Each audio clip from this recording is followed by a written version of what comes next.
Today's show is sponsored by the ABV Barrel Shop. The ABV Barrel Shop is located in the St. Louis metro community of Arnold, Missouri.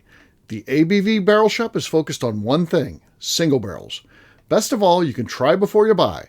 Head over to abvbarrelshop.com to sign up for their email and text distribution so you know what they have in stock, what classes are coming up, and who from the industry may be coming in to visit. The ABV Barrel Shop. It's where single barrels live. We're also sponsored by the Bar to Go.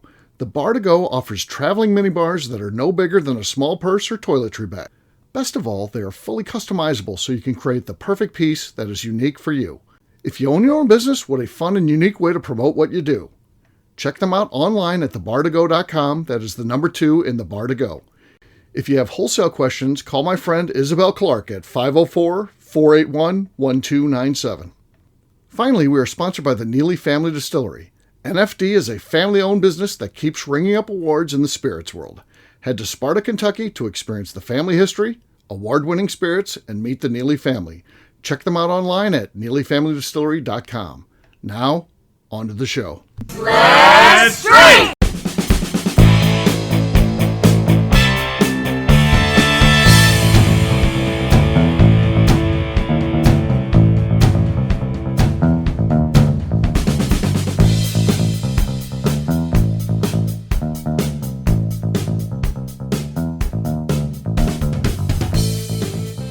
Welcome to the Bourbon Daily, the podcast about everything bourbon delivered to you every day of the week. Today on the show, we discuss our friends and if any of their bourbon drinking habits have changed. My name is Miss Becca Sue. Please join me in welcoming my co-host, Steve Akeley, as well as our special guest, Darren McElroy. Hey, gang, what's up? Hey, all. Hey, so we're going to be taking this from the angle of our friends that we had kind of before we started this bourbon journey, the people that aren't necessarily individuals that would be on this podcast and stuff like that. Anybody who's involved in that sort of inner circle or diehard bourbon fans, they're not jumping off the train. We're trying to figure out, is bourbon slowing down like we hear? There's a lot of people saying it's bad times, and it feels like the people that be on the periphery would be the first to take the leap. So we'll find out if our friends are basically doing the same thing that they've always done. And again, they're not super bourbon fans like us. So what are their habits like? We'll get to that after the break. For right now, though, Darren said there's something you want to talk about. What is that, sir? So, famously on the show, I've said several things that I've never tried that I don't like. Well, when I went to Kentucky, I've changed one of these things. Okay. I have tried a Bloody Mary. Oh. And I can firmly say that they suck. I do not like them. Okay. It makes you thirsty, and I don't. It makes you thirsty. Drinking a liquid makes you thirsty. Okay. Yes, and I don't like that. Did you get the one at Limestone Branch? I did get the one at Limestone Branch. I think that's very good. I mean, with bourbon in it. If you don't like that, you don't like it. I'm just going to say this. I personally do not like bourbon Bloody Marys. Okay. They're okay sometimes. I personally like it with vodka. I think it tastes better with vodka. I think it's a cleaner taste, which is what vodka is, obviously. Yes. So I think that you still need to try more of them, Darren. Okay, so I'm going to have to you're on a journey. And also, like I've said before, Bloody Marys, you do not like them the first time that you drink them. You never go, I just love Bloody Marys. The first time I had one, I just knew I was hooked. You drink one and you go, that's disgusting. I hate it. I never want to drink it again. And then one of your friends has one somewhere and you're like, that is still disgusting. I still don't want one. And then all of a sudden you grow up a little bit more and you go, I don't know why, but I really want one of those. And I think it's because you're craving the salt that's in them. Yeah. And so suddenly, all of a sudden, you'll go, I do want a Bloody Mary. And then you might get one somewhere that kind of sucks. Or you'll be somewhere with a friend who orders one and they're like, damn, this is a good Bloody Mary. And you're like looking at it and you're like, God, that kind of does look good. I don't know why. And so you order it and you get it and you're like, I don't really like that. And so you order a beer back with it because you're thirsty. And so you get a beer back with your Bloody Mary. And then you drink some Bloody Mary and you go, this is so salty, I'm so thirsty. You take a little sip of your beer and you go, oh, it's not that bad. So that's Bloody Mary plus a beer. That's a whole different category. It's not a whole different category. Everything that you have changes the flavor of everything else. So it doesn't change the flavor of it. It's just it's like a water back. It's a beer back. Is all you're doing. You just get a beer. You just ask for a beer back, and it's literally a small glass of beer. It's not even a full glass of beer. It's like literally 2 ounces of beer to sip with it to make it so you're less thirsty as you're drinking it, because usually they're spicy as well. So you just order, can I get a Bloody Mary with a beer back? And they go, what kind of beer? You just get some shitty fucking Miller Lite. You get a lager. fucking Bud Light. Yeah. So you get some sort of light lager of some sort, and then you drink that with it to take away any sort of spiciness and to make it go down a little bit easier, and you like it more that way. Yeah. I also prefer Caesars. So yeah. So I will say, like, I'm pretty new into liking cocktails at all. Even like I started drinking cocktails in the last year. I turned 21, started drinking whiskey straight, as I say in all my cocktail classes. Mm-hmm. And so it took me 25, almost 26 years to try my first Bloody Mary. In the next 26 years, I'll try another one. Okay. Yeah, if that will make you happy, I will make you a Caesar. There you go. Next time you're in Kentucky, I'll make you a Caesar, because they are superior. And what's the difference between a Caesar and a Bloody Mary again? The biggest difference is you're using Clamato instead of tomato juice. And all Clamato is just salt water and tomato. Everyone says it's clam juice, but what clam juice actually means, it's not clam juice. Clam juice is salt water. Mm-hmm. I used to be like, clam juice? I don't like fucking seafood, blah, blah, blah, blah. Becca, shut the fuck up. Clam juice is salt water, is all that is. You don't there's no clam juice. There's clams in there. There's juicing. There's a clam on the label. Juicing clams, okay? They juice the clams. Would be down, but clam juice is just salt water and tomato, and so it makes it so your Bloody Mary is not a thick, like, because Bloody Marys are just so thick, I feel like a lot of times. Mm-hmm. Clamato just makes it so it's thinner and honestly a little bit saltier, but not in a bad way, I think, because it is kind of more watery, and so I feel like it actually quenches your thirst a little bit more. Royce actually has now said definitively, he's like, now that he is back in North Dakota again for Christmas, he said, I hate to say it, but I definitely like Caesars way more than I like Bloody Marys. He's like, I thought I really liked Bloody Marys. He said, but I think that he's reformed. Yeah, he said, I think Caesars are actually far superior. And I said, because they are. It is way better, but just people get terrified of Clamato. Oh, it's scary. Yeah. So, unrelated question. When you guys get one of those big soft pretzels with salt on it, yes, do you leave all the salt on there, no matter how much it is, or do you knock some of it off? I like knock it all off, but you have the remnants because the salt was there. You're not removing all the salt. I like light salt, so I just take all that off, and it's good. You knock off all of the big chunks of salt? Yeah. I do too. Yeah, because it leaves the remnants. All the salt dust is on there. It has essence. What about the little crunch of salt when you're biting into it? No, it's not worth it. Too much. It's too salty. Well, I mean, like, obviously, if it, like, there's some that are way overly salted. Right. Like, there are way too salty pretzels where I'm like, all right, I don't need to have a fucking heart attack while I'm eating this fucking, like, pretzel. So, like, I think that on every bite, there should probably be 5 large chunks of salt. Okay. Nope. I'm not a fan of that. That's not my style. I like it when I go to restaurants and they have pretzels and they're not salted. They're like Parmesan, because it is nice to have other flavors there, but all of that salt just not for me. Even if I have a pitcher of water, I don't. What do you guys dip your pretzels in? Cheese. What kind of cheese? Cheese that they nacho cheese, yeah. It's nacho cheese, beer cheese. Cheese. Yeah. Like, beer cheese, yeah. I like beer cheese. Queso? Do you dip it in queso? Yeah. They don't offer that a lot, but yes, when they do, it's nice. If they have some sort of butter sauce, I'm in on that too. What about, I say there's garlic butter, there's mustard. You get the stone ground mustard. Yeah, there's mustard, there's yellow mustard, there's brown mustard. Yeah, I like the brown mustard. It adds a different flavor rather than just saltiness. I never crave just saltiness. That's not a thing I rather enjoy. The best thing to dip, and this has been the one of the worst things that has ever happened to me is we talked about our mall in the break. In our mall, we had a pretzel maker pretzel. Have you guys ever had pretzel maker pretzels? No. Mm-mm.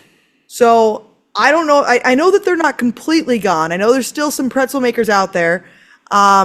similar to Annie Ann's, but not better. Right. Way better than Annie Ann's. You can like watch them make them all the pretzels, like they make them right in front of you, like chopping them up, spinning them, or at least they used to when they still had pretzel maker pretzels. And they had like pretzel bites you could get, and they had pizza sauce to dip it in. And every time I order pizza sauce, people go, "Oh, marinara," and I'm like, "No, there's like a different like pizza sauce." I agree. There's and pizza there's a sauce is marinara. different. Right. Thank you, Steve. Yeah. People fucking look at me like I'm insane when I go, no, I want pizza sauce. They go, marinara? And I'm like, no, I want pizza sauce. Right. And they go, it's the same thing. And I go, it's not the same thing. There's pizza sauce and there's marinara. Right. Two different things. Pizza sauce with a pretzel bite dipped in it is the best thing I think ever. Down. I could see it would be good. Yeah. It's so fucking no good. issue with that. No Delicious. issue. Lots of butter on the pretzel itself too. Then honestly, you can have even less pieces of salt on it. To me, like if it's nice, like buttery, but not too buttery, but just like kind of like a little bit of butter on there, dipped in some actual pizza sauce, not marinara. But I have had so many people look at me like I'm a fucking idiot when I go, "Do you have pizza sauce?" And they just go, "Marinara." I go, "No, like actual pizza. It's the same thing." So I think pizza sauce and marinara are 100% different. Let's just not get that confused. But I think I have that idea because the pizza sauce here in St. Louis is so different on our pizzas. There's like a smooth pizza sauce. Yeah. It's like smooth and it has like more, exactly. I feel like it's like more flavors to it, where I feel like marinara is like just tomatoes and like it's chunkier sometimes. Huh? And I'm sure there are pizza places that just use marinara sauce. There's probably some that do use it. But there is this is for pizza. This is for spaghetti. It doesn't matter. There's a specific pizza sauce, right? That is good. Is great for dipping stuff into, like bread dipped into it. I've had to deal with marinara here in Kentucky because everyone looks at me like I'm a fucking idiot. But pizza sauce, ooh boy, love some pizza sauce. Does anyone think that the pretzel movement is dying? In St. Louis, it's a weird thing has happened. I mean, we went through. We used to, when I was a kid, we had Gus's. That was it for pretzels. Then we had Pretzel Boys, Pretzel Time. There was like all these things. And they all went out of business. And I don't know why. We had one in Arnold. They're gone. Because Gus's pretzel's the best. I guess Gus's is the good thing. I think it's because places stopped actually making the pretzels. Mm-hmm. And they started just like ordering in these like frozen pretzels. Oh yeah, that doesn't work. And like they're like rubbery, and also like every single fucking like every single craft beer place that opened would have a giant pretzel on their fucking list, and it's some frozen ass fucking pretzel that they like throw in. I don't know if they put it into like a fryer or a microwave, whatever. And they're not. The problem is they stopped crafting their pretzels, and they just started like getting these frozen ones. That's bullshit. And they all suck. And so now people are like, I don't want some rubbery ass pretzel. And at most places, you don't know how the pretzel is going to come out, so you don't even want to order it anymore. Yep. Right. Because you're like, I'm sure it's going to suck. And people have gotten too fucking crafty with their shitty ass fucking dips, and like they're doing some weird ass fucking cheese, or they're like bringing you some weird sauce that you're like, I don't even know what this is. They're like, oh, it's Chipotle honey ketchup. And we don't need to be artisan. We don't need to be artisan. I don't want artisan. Like, I just want some like beer cheese, or I just want some like shitty nacho cheese, or I just want some pizza sauce. And they're they're like, we don't have pizza sauce. Oh, we don't do nacho dip. We're only 100% vegan cheese here. And you're like, what the fuck do you mean? And so you don't ever know what you're getting anymore. And so just no one wants to get pretzels because the magic of pretzels has been ruined. Yeah. By all these people that think that they know better, or they want to make a quick buck and they buy the fucking frozen shit. That's what was so amazing about pretzel makers. That you watched them make the goddamn pretzels in front of you. And they were so like fluffy but little crispy on the outside. Right. And they do like special ones where there's like pizza or like pepperonis on them, and they did like the cinnamon sugar ones, and they like tossed all the stuff on there right in front of you. Amazing. It was the most popular place in the mall for the longest time. I have no idea why. I think it went out of business because they upped their like rental place like charge or something. They couldn't afford it. But it's because everyone else has ruined pretzels. Yeah. So no one wants pretzels anymore. Yeah. I will say, my as Steve says it, my favorite date spot has fantastic pretzels. Oh God, Mellow Mushrooms pretzels, because it's just like the crust. it's of their not pizza. a date spot. I know, that's why I said it, because it always pisses you off. It's a good spot. It has beer. Anyway, but they do all these pretzels, and they're fantastic with beer cheese. Because they make them with they are really good there because they make them with the pizza dough, and they are that's actually why. making them fresh, and that's why those are. I agree, those are. And they're probably they probably get ordered a ton because people know that they're real pretzels. Yeah, I agree. Every day But I go on, I order them. There is nothing. God, that pisses me off when you order one and you can tell it just came out of a fucking microwave and it's got that weird rubbery crust on it. Yeah. Right. Yeah. Like it, you can feel yourself getting cancer every bite you take. Yeah. We had again. I talked about all the pretzel places closed. I don't know what happened. I don't know if they all filed bankruptcy or what. It's like almost at the same time. But the one by me. So the independent owner said, "Don't worry, we're gonna redo this. We're gonna open up our own independent pretzel company." So that sounds pretty good, right? So they go from the franchise model. They're gonna own an individual pretzel shop, which to me, individual pretzel shop. But they get all their new equipment in, and they're gutting the place to clean it out. They leave it outside. Someone stole all the fucking pretzel equipment from behind the building. Yeah. And you're not going to get paid out insurance on that because you left it outside, by the way. Yep. So now the small business owner's fucked. He already went through a bankruptcy of the parent company of this thing. Now he's got, he bought all this equipment and it got stolen. Again, what can anybody do with goddamn pretzel equipment? I don't know what the hell. No. Yeah. Make pretzels. No, I think that's all you got. They're gonna part it out. Yeah. It's gonna get parted out. Yeah. Anything that's left over will be scrapped. They'll scrap to the scrapyard. It's ridiculous that even happens. Like I understand that you should always expect thieves everywhere. Right. Ashley and Clay came up to our house for Christmas Eve to open up presents. We went to the liquor store first to buy some alcohol. They didn't want to carry it up the 3 flights, obviously, so they just left it on our back step. They left a case of Coors Light and a case of ciders on our back step. Yeah. They were upstairs for maybe 2 hours. They go to leave, and someone had stolen just the cider, not the Coors Light, because Coors Light sucks. Someone stole the ciders off our back deck. Checks out. You can't leave You can't leave your car unlocked. You can't leave anything unlocked. Like people are good. If you give a thief an opportunity, they're gonna take it. Right. Yeah. That's how it is. Yeah. On that note, it's time to drink. What is everyone drinking? I'm going to go first. I've got Brothers Bond here. So this is made from their regeneration program that they're in. So this is the regeneration series. So let's see what we got here. Squeaky, not good. Not good, but it is our lead. I'm going to try to hang on to it. I'll have Darren go next, and hopefully he does one of those silent cork pops. So I can still be in the lead here. So I saw that Jason was going to be on tonight. He's not here in case you haven't heard him. Yeah. So I grabbed some Buzzard's Roost Barrel Strength Rye Whiskey. Nope. He smacked his microphone What to the give some fuck was effect. that? I didn't even hear anything. He backhanded the mic. It was like he I did not hit the mic. I shook the table, but I did not hit the mic. Well, I don't know what the hell's going on there. That mic was going crazy, and I heard something. All right, Becca, what do you got there? I've got a bottle that you sent here with Darren. It's Middle West Spirits, the straight rye whiskey. They're dark pumpernickel. It's cast strength sitting at 126.84. Okay. The ABV Barrel Shop. Oh, that was good. That was good. So Becca gets it. So yeah, she wins again. She's won 3 in a row here. So it's my first time tasting this. I'm excited. Oh, okay. We'll get to a little tasting note here in a second. So cheers. Cheers.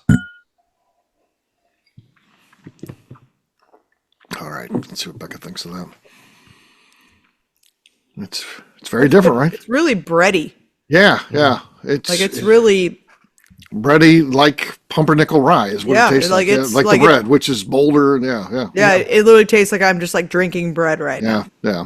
Yeah, I sent that up because I want Royce to try that. I'd love for him to get some of that pumpernickel rye and try that on that 3-chamber when he gets it. So that'd be cool. I know. I think it'd be really it's cool. like and like real herbal too, like some chocolate on there and stuff too.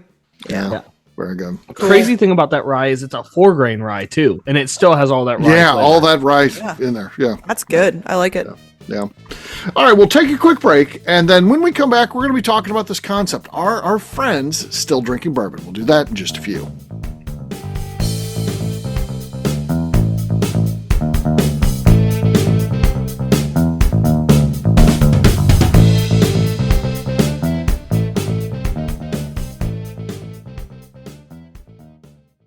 Okay, let's talk about the people that make these shows happen. First up is the Stave and Thief Society. Via their in-person class at Moonshine University in Louisville, Kentucky, the Stave and Thief Society is the place where you, a bourbon enthusiast, can expand your knowledge and emerge an executive bourbon steward. In 2017, I completed my executive bourbon steward certification. It's the most comprehensive bourbon certification available and connects you with an expansive network of bourbon enthusiasts and professionals. Check out the full listing of in-person and online certifications and join the society today by enrolling at staveandthief.com. Speaking of executive bourbon steward certification, the ABV Barrel Shop in St. Louis, Missouri has developed a unique partnership with the Stave and Thief Society to offer a preparatory class to assist you in getting your executive bourbon steward certification. This prep class costs only $25 and is available to take live or online via Zoom. Graduates of our class receive a coupon code good for 15% off your executive bourbon steward certification held in Louisville, Kentucky. This saves you almost $90. Additionally, you can collaborate with fellow attendees to split travel costs when you go to Louisville. If you're interested in signing up for the class, simply head over to abvbarrelshop.com and check out the classes and events page. Last but not least, we are sponsored by Neely Family Distillery. Royce Neely is the 11th generation distiller in one of America's oldest distilling families. A visit to Neely Family Distillery takes you through family history, where you can see all the artifacts and newspaper clippings through the years from this family that started distilling in America after James Neely arrived from Northern Ireland in 1740. Today, Royce Neely and his team are crafting some of the best spirits in America. Their bourbon and absinthe offerings keep winning top honors in the spirits competitions. Recently, their absinthe made history as the first platinum winner in the absinthe category at the San Francisco Spirits Competition. Neely Family Distillery is definitely a bucket list destination if you are a bourbon fan. Learn more about their spirit offerings, visiting their facility, and the awards they have collected over at NeelyFamilyDistillery.com. And now, back to the show.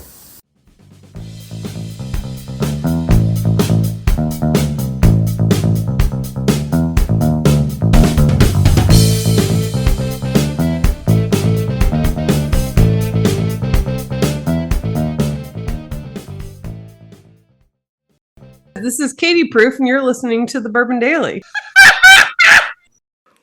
Welcome back to the Bourbon Daily. Today we're wondering, are our friends still drinking bourbon? Yes, we are. So, yeah, the concept here is not to, mention people like, I don't know, Kathy Cool or McNew or, Jim Gokin or Chris Schott. That's the inner circle of people who we know are drinking. They're not giving it up. The idea is we have other friends that we don't necessarily see at events and things like that. And are those folks still drinking bourbon? The people that aren't super into it, but that's kind of, they drink some of it, and they always, maybe at Christmas they want to get a special bottle. They're just into it just enough.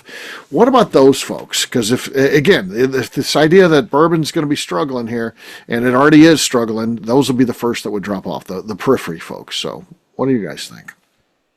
So a lot of my friends, only time they ever drank bourbon is because I wanted them to drink bourbon. And I was like, hey, try this. And so I would say by the fact that I'm seeing them less than I used to, they are drinking less bourbon because I'm not pushing it on them. And I have other bourbon friends to go drink with now. So I wouldn't say my friends are a great judge of anything, honestly. But they still like their 30 packs of beer is what they go with. So. I mean, that largely happened to me too. I mean, I had a whole network of friends, and as I started doing more bourbon things, they kind of, I don't know if they were, influenced by it, or like, I don't know as much as he does, so I don't want to go to all this bourbon stuff, so they just kind of dropped out. But that being said, for me, my friends, I certainly still talk to these guys, and they're about where they always were. They drink a little bourbon from here to there. Like my buddy Mark Hansen, he comes in, he gets a little bit of here. Randy Fount is a bigger bourbon drinker than I've ever known him to be. My buddy Charlie drinks a little bit from time to time. My buddy Kirby gets a little bit. So I feel like they're kind of just on the same. So I think that for my evaluation of non-bourbon friends, just friends that drink a little bit of bourbon, they're doing about what they've always done. So, and if maybe anything, they're kind of getting into it a little bit more. So That's they're good. increasing. They're increasing, getting into it a little bit more than they had in the past, which is cool. Steve's friends are better than mine. Yeah. Becca, how about you? I don't really hang out with a ton of people these days. You honestly. got Ashley McGee. Ashley I was to McGee. say Ashley McGee. When I was home, we went over to her house and we were like, "Oh, we need to all take a shot." And she pulled out a bottle of what's it called? The one from he's from Nevada. Smoke Frey Wagon. Ranch? Oh, No, Smoke Wagon.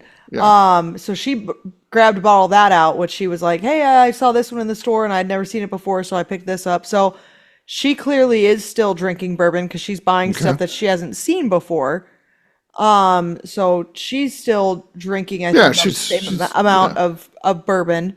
Okay. And she's, asking about it for her, the douchey bourbon guys at work that she works with. So it seems like they're probably drinking the same amount. Definitely when my friends are around me, they definitely drink it more. Sure. So like Chelsea drinks bourbon more if she's with me. I think that it seems like they're probably drinking it about the same. I had also like some more, I guess, acquaintance wise. I like just had one of my friend's wives reach out and she's like, "Hey, he just finished off this bottle that he got from you. He really likes it. Can we get another bottle?" And so it seems like they're. What about that one guy that Ryan lives Fontaine? in North Dakota? Yeah. What about Ryan? Does he still into bourbon like he used to be? Not really. I mean, he was pretty like heavy into it. Right. And he was like a super collector. He was super able to track collector. everything. He's been kind of out of it, but he just like gets like super focused into like different things all the time, and like he's been doing like he's been getting more into like fly fishing and stuff right now. But I still do see him post stuff about bourbon, but he's not actively hunting it as much as he used to be. But I do see him still post stuff about drinking it. So he's just not actively hunting, but also he had talked about like he wasn't going to be doing that anymore because it was such a pain in the ass these days, and there's so many like lotteries you have to get into, and like there's so many like loopholes you have to try to get into. One of his favorite stores that he would go to, the owner died and they sold it to someone else, and so he wasn't gonna be able to like just get stuff there. So I think he's still drinking it actively. I just don't think that he's as heavily into it as he was for such a long time. I don't really know the guy, but you can tell me if this is accurate. Very, very little knowledge of him, but I would say the addictive personality type. When he does get into something, he's like super into it, and he's focused on, like you said, he's into fly fishing now. He's probably got the best fly fishing equipment. Yeah, he's all about that. And then, in 2 years, you may check in with him, and it may be something else. Who knows? Exactly. Yeah. That's exactly what he does. He gets hyper focused in on things, and so like tries to be the best at it while he can, like during that time. I think so he can like talk shit to people about it, and then once he's over it, then he's over it. Then he's just over it. It's kind of like an ADHD thing, I think. Yeah. And so you just get like hyper focused, and you want to buy all the things you can and brag about it, and then once you're over that, then it's on to the next thing. So I think that's kind of what he's done, I think, but he's still drinking it from as far as I can tell anyways. Okay. All yeah right. So well, Darren, you need to get some more friends, man. Yeah, well, I have a bunch of newer friends, and they're just all bourbon people, so that's who I tend to spend my time with now. Yeah, well, that's what happens. When I'm not at the shop, I go to JCBC meetings, I go meet people at distilleries, like those are the people. Well, that's the problem with us is like so many of our friends are bourbon friends these days. I mean, like my other friend, like I saw my friend Rhiannon when I was back home, and like they're into whiskey, but they're not like they just like whiskey. They're not necessarily collectors, but like they'll drink whiskey. She's always liked whiskey. But they also have 2 kids, so like they're not partying like they were back in the day. My other friend whose husband was really into it, they live in Canada currently, and so she really like they're getting stuff like that is difficult for them. And so I haven't really talked to her about it, but prior to the moving to Canada, they were super into it, and they're moving back from Canada here soon. So I'd imagine that they'll probably get back into it once they're back in the States. Yeah. And then like my other friend, she was never into it, but she loved bourbon for like cooking with. She's made some cookies with some vanilla beans that she had seeping in our bourbon for the past year. She said it was some of the best vanilla she's ever made. There you go. So there's options. If you don't like bourbon, you might like it in other aspects of things. Yeah. You know? Yep. So there you go. There's a little bit, just an update, a quick look behind the scenes at some of the friends of the crew here from the Bourbon Daily. And it sounds like, again, no signs of concern based on what we're saying with friends or anything like that. I definitely haven't had anyone that's like, I'm not drinking anymore. Like that's the other thing. I haven't had almost anyone who's like, I'm done drinking, I'm over drinking, I'm only drinking vodka, or I'm only gonna drink tequila now, or like I haven't had anyone that's been like that. Yeah. And I also feel like a lot of people who are like craft beer people are transferring into the bourbon scene of things. I think so too. Pretty natural progression, I think. Yeah.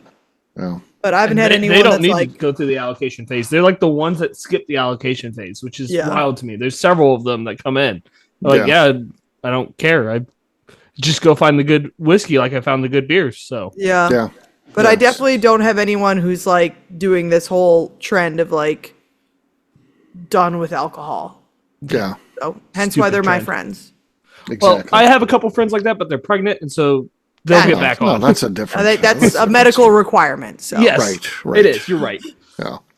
So there you go. That's going to wrap this one up, as we always do, by talking about where people can find us. Darren, we'll start with you. Where can people find you? You can find me on Instagram at The Bourbon Adventures. Miss Beka Sue. you can find me on Twitter and on Instagram at Miss Beka Sue, 1K, no C's. All right, for me, I'm an easy guy to find. I'm at Steve Akeley, Twitter, Instagram, or Facebook. I've got a website, steveakeley.com. We also got a company website. That's abvnetwork.com. Check that one out. Everything that we do is out there. Also, come by and see us. The ABV Barrel Shop. We've always got cool things going on, events and stuff like that. You can check out what's going on. We can also see what we have in inventory over at abvbarrelshop.com. Miss Beka Sue, anything else to say before we get out of here? I'd just like to remind the audience to please give us a 5-star review that includes comments. It helps new people find the show, which is very important to us. If you like what we're doing, we ask you please visit our Patreon page at patreon.com/the ABV Network.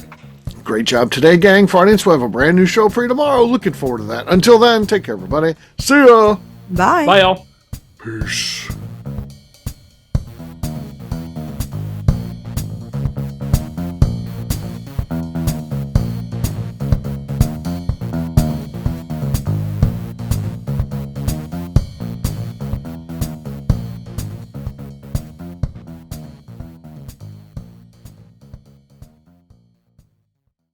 Before we let you go, let's talk about one last thing. The ABV Barrel Shop in the St. Louis community of Arnold, Missouri. The ABV Barrel Shop is focused on a couple of things. First of all, single barrels.